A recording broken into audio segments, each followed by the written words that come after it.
Welcome to USA Global TV and Radio, where our mission is to provide education, entertainment, hope, and inspiration. USA Global TV and Radio connects you with experts and audiences all around the world every single day to help you succeed in business and to live a richer life. Visit us at usaglobaltv.com to learn about career and life-changing training and mentoring programs like the Listening Mentor. Subscribe to our newsletter to stay informed about our special programs and offers. Discover how you can become a guest on one of our shows or a host or producer of a USA Global TV and Radio show of your very own. That's USA Global TV and Radio, where the doctor is always in.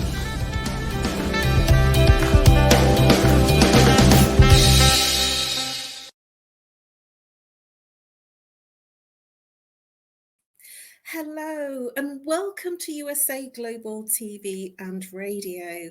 My name is Caroline Heward and I'm known as the Harley Street Stress Expert. I'm also a TV presenter on USA Global TV and Radio and the resident therapist of USA TV and Global TV and Radio. Our show today is Talking Heads, and I am an expert presenter in today's topic, which is part of the Mind and Body Connection series. Our topic today is the midlife crisis journey, from confusion to clarity. So let's begin. So what is a midlife crisis? Many people use the term, he's having a midlife crisis. Oh, she's having a midlife crisis. But what do we mean by that? And what are people seeing? And why are they saying what they're saying?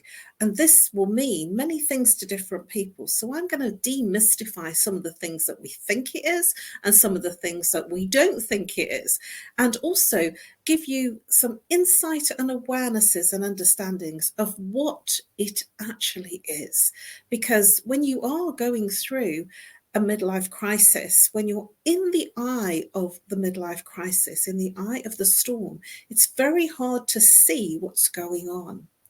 So it happens in middle adulthood, and it's a period of questioning. It's a period of self-reflection and self-navel gazing, almost looking at your life in a big way.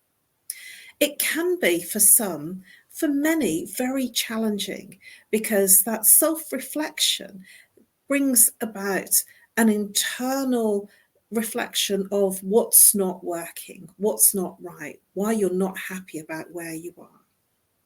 For men, it can last between 3 to 10 years. And for women, 2 to 5 years. I bet you're wondering, why is it shorter for women? Well, we're going to find out a little bit more about what you can do when you're in a midlife crisis, and it will make sense as to why it can be for some women shorter. And the common age, and there is some research about this and some common different ages. But what I've got from my research is from 45 to 64. And it depends on who the person is and what they're going through and what their life journey is. So that's not, I feel, laid in stone. And I'm going to share a personal story with you within this show to give you an insight that it can, even for some people, happen in their 30s. It just depends what's going on in your life. So some common symptoms. It's very similar to depression.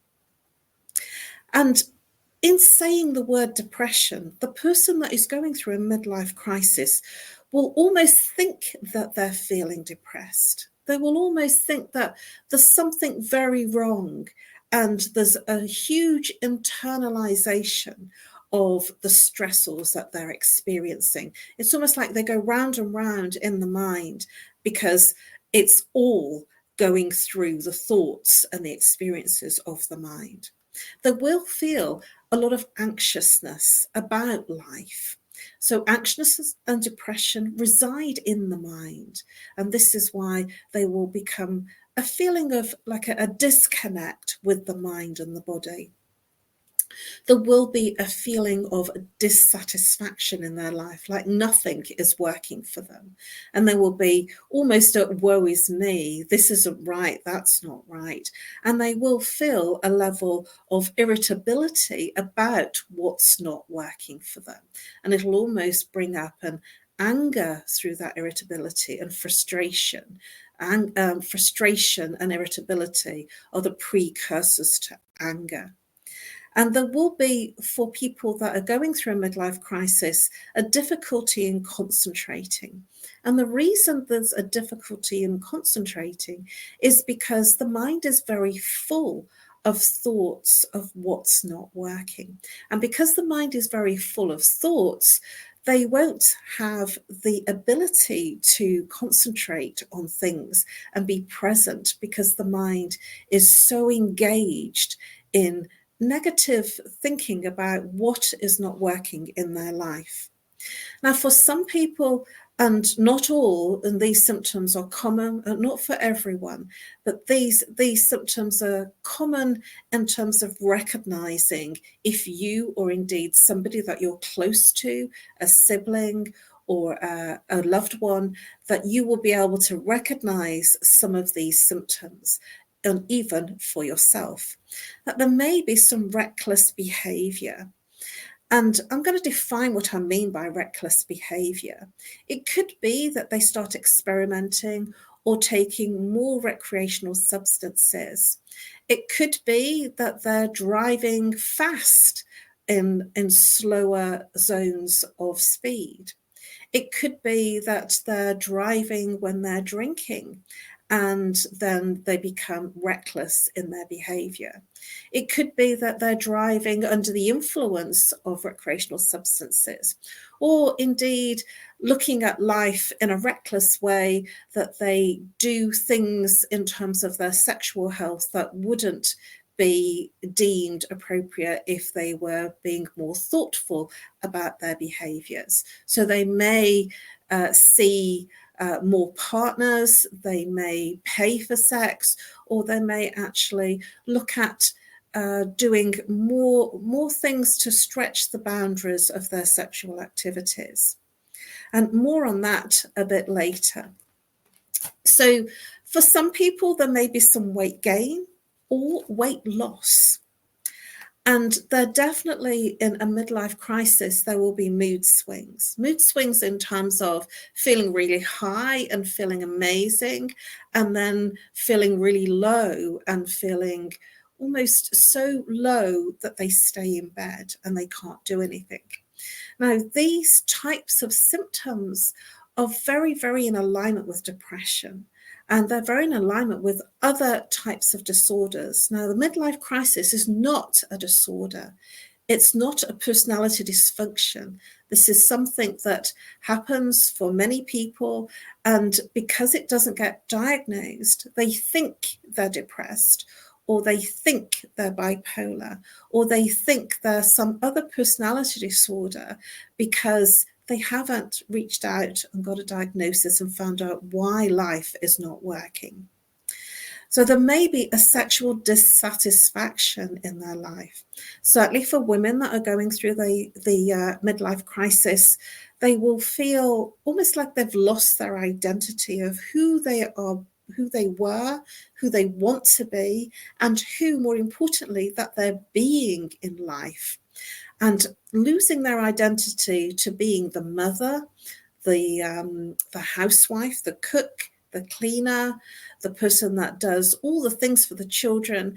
And the woman can almost lose her identity of who she is. And when that happens, certainly in a midlife crisis, there will be a need, an absolute desire to search for who they are and why it's not working for them, that they're everything to everybody else and nothing to themselves.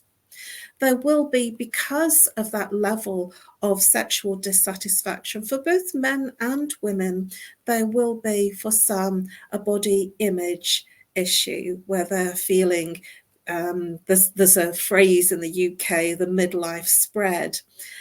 where we get bigger in the tummy area if we've not done exercise or we've been overindulging in food or drink. And as you get older, it's more difficult to keep off the weight. In England, we have a phrase, a second on the lips and a lifetime on the hips.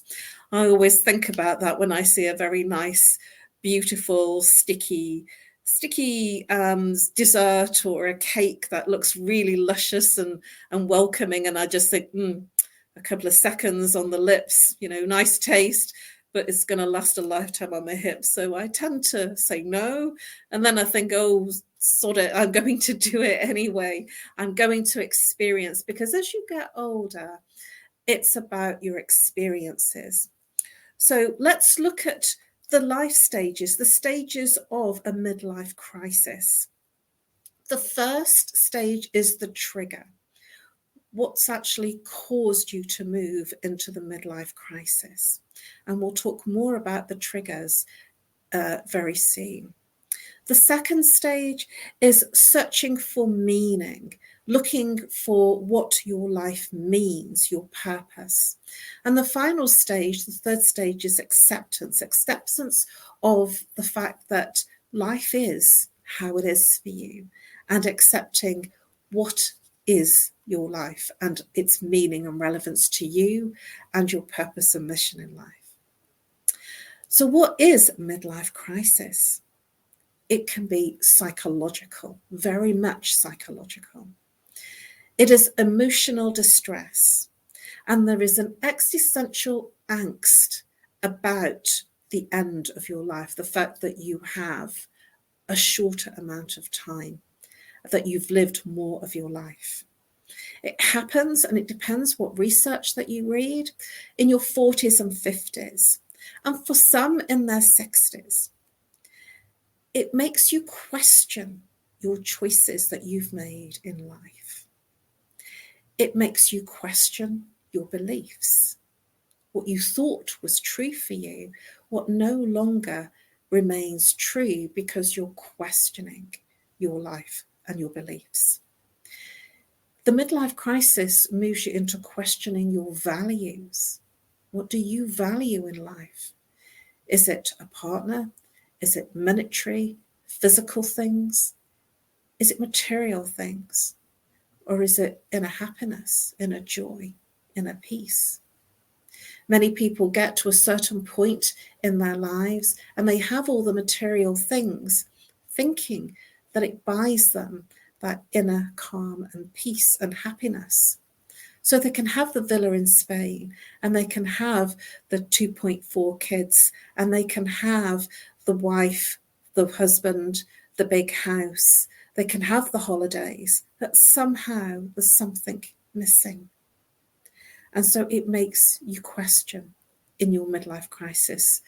You have all these things that you believed would make you happy and give you inner satisfaction, but then you question that you're not feeling it.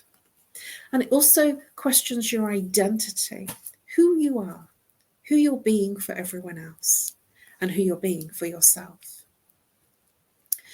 So it can be triggered by a significant life event, such as a birthday, a milestone birthday, a 40th birthday, a 50th birthday, a 60th birthday. It could be a milestone event in terms of an anniversary, or it could be the birth of a child, or the death of a child, the death of a loved one, of a parent, of a sibling. It could be the death of a good close friend, similar to your age, or maybe a little younger. It could be about losing a job, a role. It could be a demotion or a promotion that didn't give you quite what you thought it would be.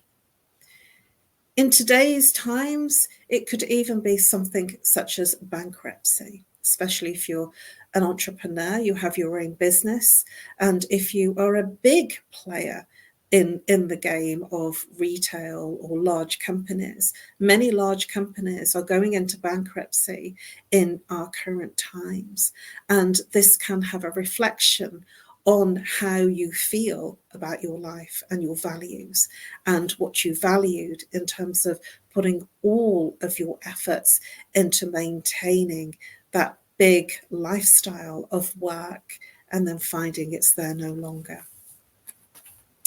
So why is a midlife crisis so hard? It's because we have to deal with things that perhaps when we were younger, we didn't have to deal with. And I say perhaps because this is not true for everyone.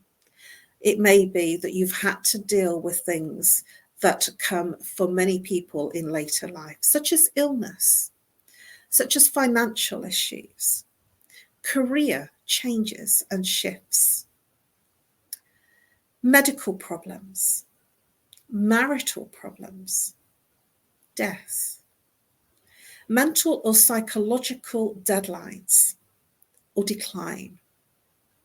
If you've been diagnosed with a terminal illness, you can be as young as 10 or 15 or even 7 or 5. And it makes you question things. So it doesn't matter how old you are, these types of things can happen, not just in midlife, but they can happen much earlier on. But these are the types of things that we are faced with, the types of situations we are faced with when we are in our midlife. And these are things sometimes that we haven't come across, and it's most common that we haven't come across these types of situations that we're having to deal with. And the experience and the emotional roller coaster of the midlife crisis can take effect, because we may not have had to deal with parents becoming elderly, parents becoming diagnosed with illnesses and ailments that you need to then take care of them, parents that have to go into nursing homes or nursing care.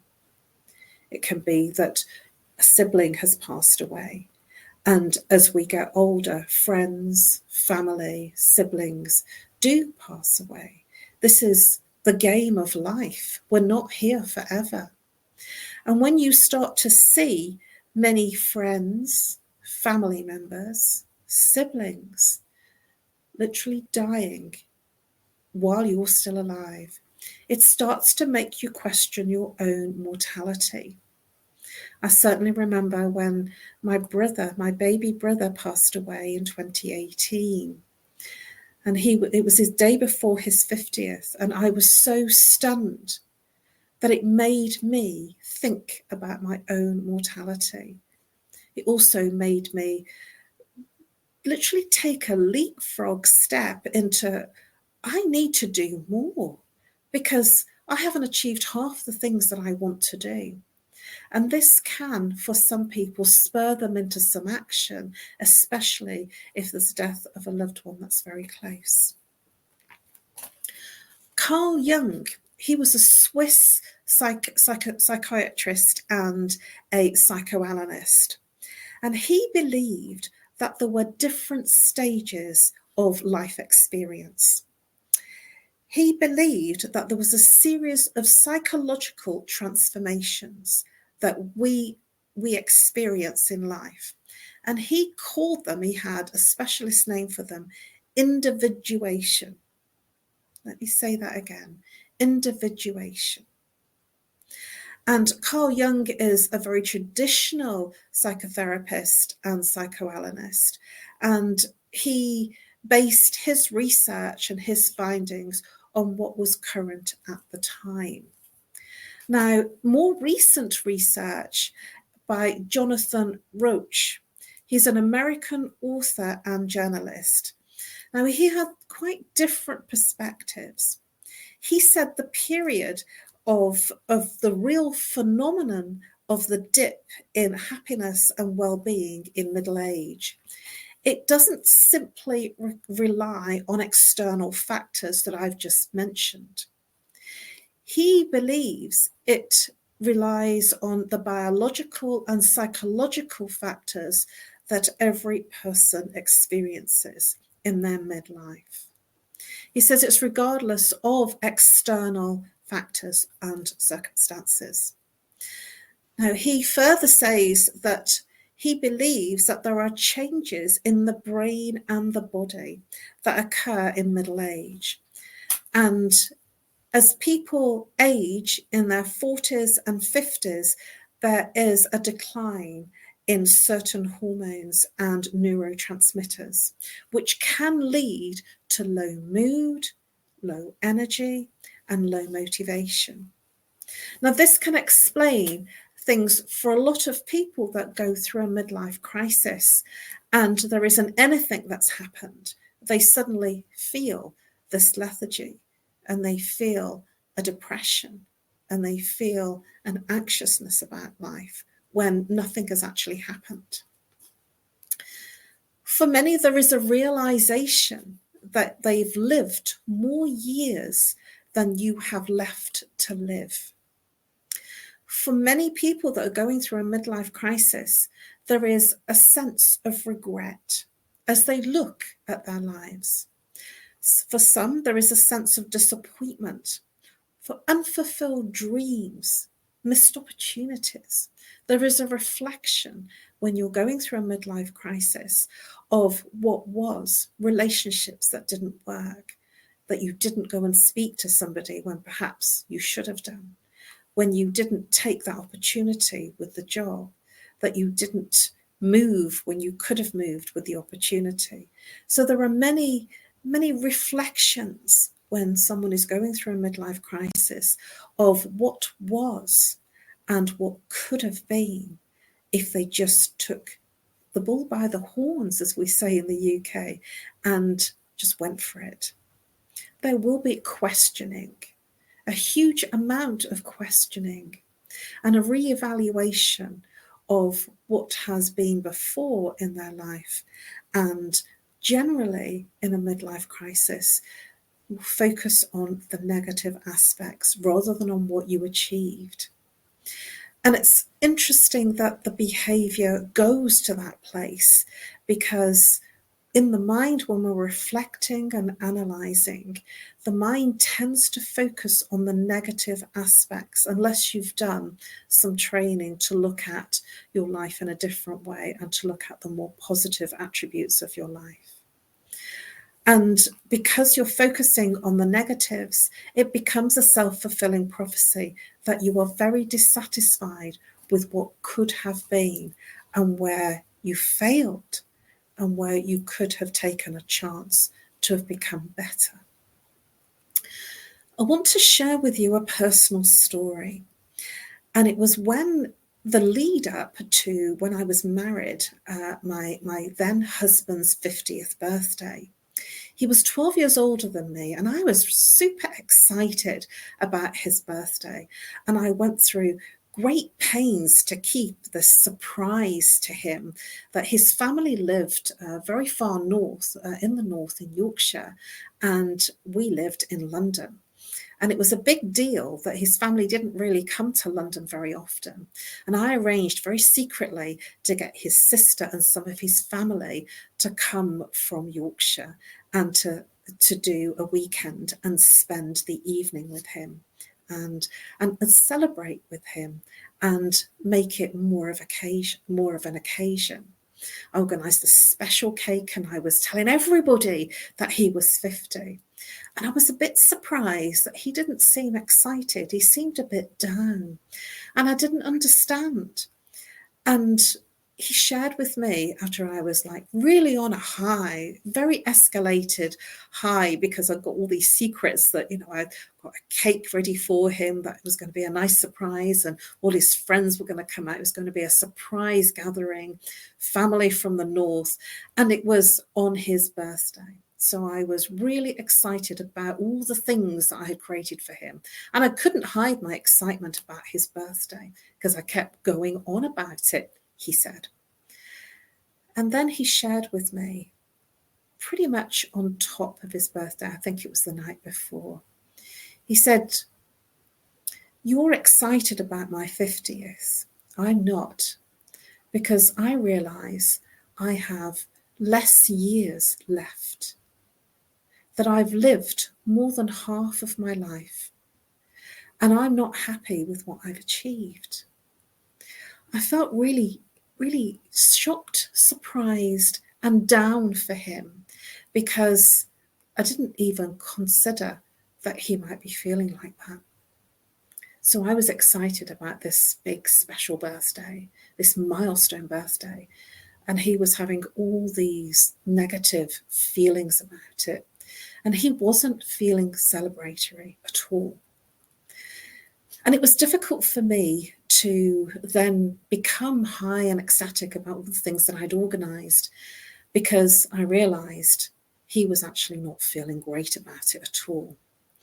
And he mentioned that he was not feeling like celebrating his 50th because it was to him an insight to what he hadn't achieved yet, and he had less years to live. I wanted to share that with you to give you a bit of an insight of how two people in two different age brackets can be thinking and feeling about a big milestone birthday. I have a further example about balding men buying fast red Ferrari cars or fast cars and then chasing after the younger women to almost feel virile again and to feel attractive to the younger woman. And then when they've done their adventure and they've been on their escapade, it leaves them feeling just as unfulfilled. So buying that fast car and chasing after the younger woman, the person that you idealize to make you happy, doesn't come off and give you the experiences that you desire.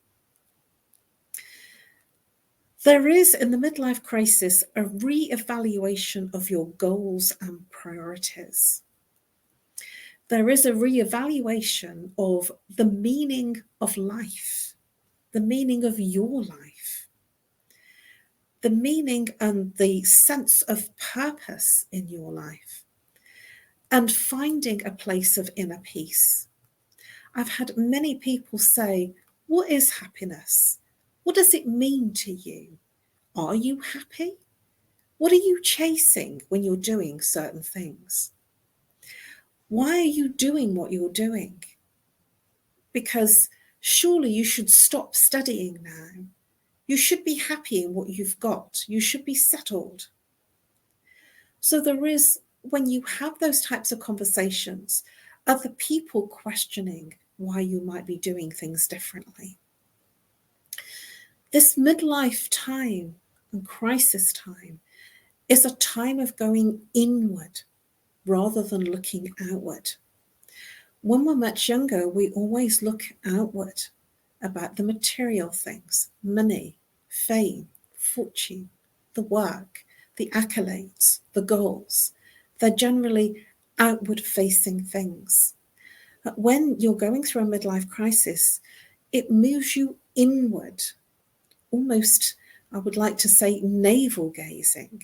It makes you question and look about how things have been in your life, the mistakes you made, the missed opportunities. So it moves you to an inward self-reflection of inner dialogue. I'd like now to share another personal story with you. And it was at the time that I was 36 years old. I'd just got married. And my dad passed away 3 months after I got married. I was 36. I'd moved from my hometown, which was Birmingham, to London. I got a new job in London and I was in corporate, and I was really at the top of my game. And then my dad died. Now, I didn't believe, and I know it sounds a bit crazy, I didn't believe he would die. 36 years old, I didn't believe that that was going to be a possibility.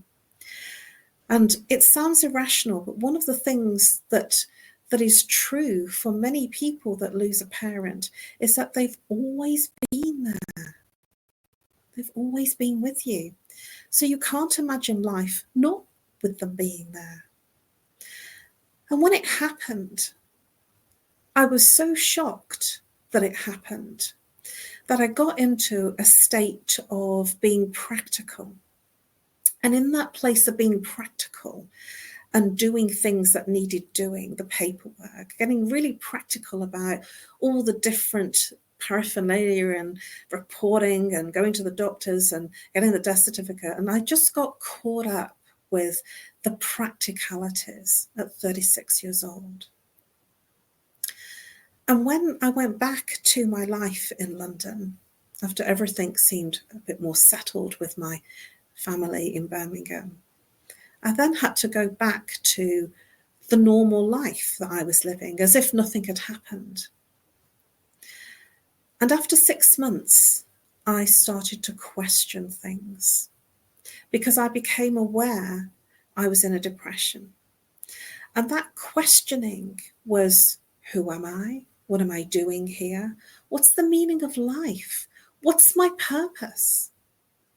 And in that self-reflection, navel-gazing, that internal dialogue of looking at my life and my lot, I realized I was very unhappy. And looking back now, I can see that I had an early midlife crisis of losing a parent. And this can happen for people in terms of a big event or losing a sibling or a parent, that it can make you question things. And on reflection, I questioned the money, the fame. I questioned the corporate lifestyle. I questioned everything. And I questioned my life to such a point that I went seeking answers in Eastern philosophy and Eastern culture. And that searching for answers of, I have everything, so why am I not happy? At 36 years old, I didn't get it. I just got married. This should be, I remember saying, the happiest time of my life, but I wasn't. And it did have a reflection on the marriage and how I was unhappy in that marriage and how I was unhappy with everything that was going on around me. And in that search, that quest for answers and to find inner peace and happiness, I changed careers. It moved me into training in a different profession. And this is what can happen for people in a midlife crisis, that they question so much about what they thought was true for them and their journey of reaching their life's achievements. And they can then question it to such a point that they change what their mission and purpose in life was. And that's what happened to me. And that was 24 years ago. And I'm very pleased to say that in that journey of change, I've evolved, I've become more clear on what makes me happy, what doesn't make me happy, and I've moved with the times in a much different way. And this can happen for many people. And the reason I've shared this personal story is that I didn't at the time appreciate it was probably a midlife crisis. It was labelled as depression. And when people are going through a midlife crisis, it can look very much like depression. It can look very much like that feeling of desolation and isolation and retreating from the world. So many people that have been diagnosed with depression are probably going through a midlife crisis. Defining and gaining clarity. In sharing my personal story of my own, what I now believe was a midlife crisis, that self-reflection gave me purpose, and a mission in life that made me and gave me an inner purpose and an inner core of peace and happiness. In this time of gaining clarity, take care of your body. Take care of your truth. Speak to someone that you trust about your feelings, about how you are not coping or not dealing with life as it throws up at you.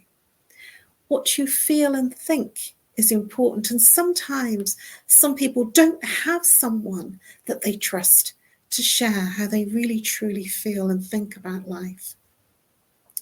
And in our current times, there is so much social media about the posts that, showing the family, showing what we're having a really great time. And I believe that this necessity to show up on social media that everything is good and everything is rosy in our life almost compounds the fact that we're not feeling good, that we're feeling not purposeful, and we're not feeling great about our lives at all. So talk to someone that you trust. You'll be amazed at how you will feel when you share with someone your inner truth. And you will be surprised when you share what's really happening and going on for you, how many others and how they might be feeling too. When you speak your truth, it allows the other person to share their inner truth.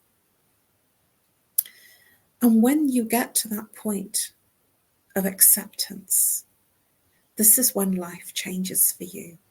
And this is when the midlife crisis becomes not a midlife crisis anymore, and it becomes transformation, a reformation.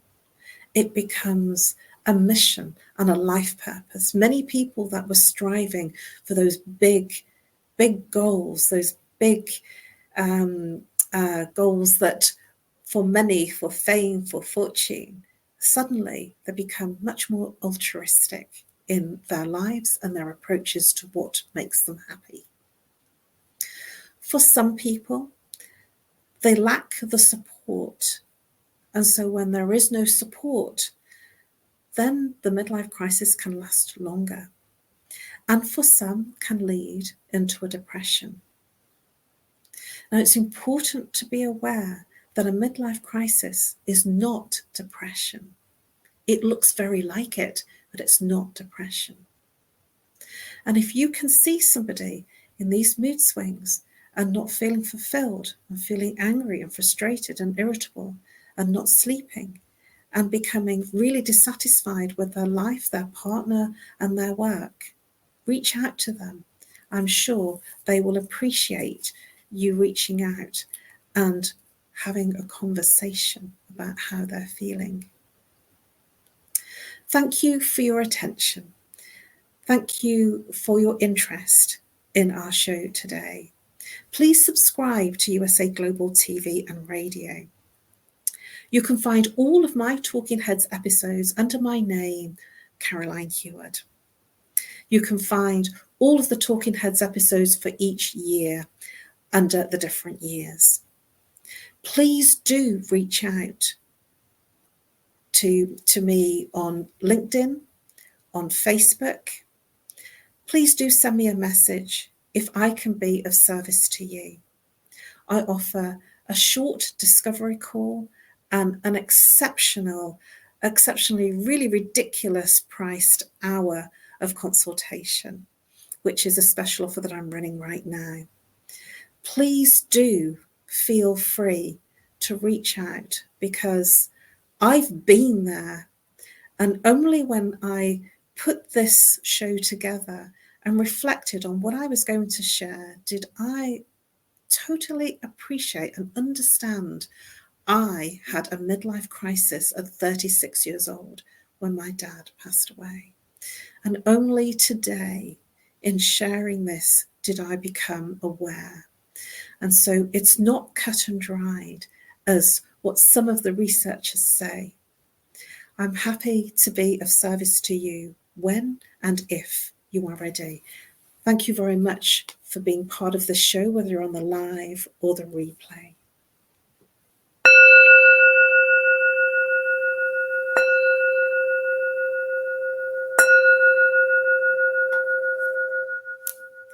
Namaste.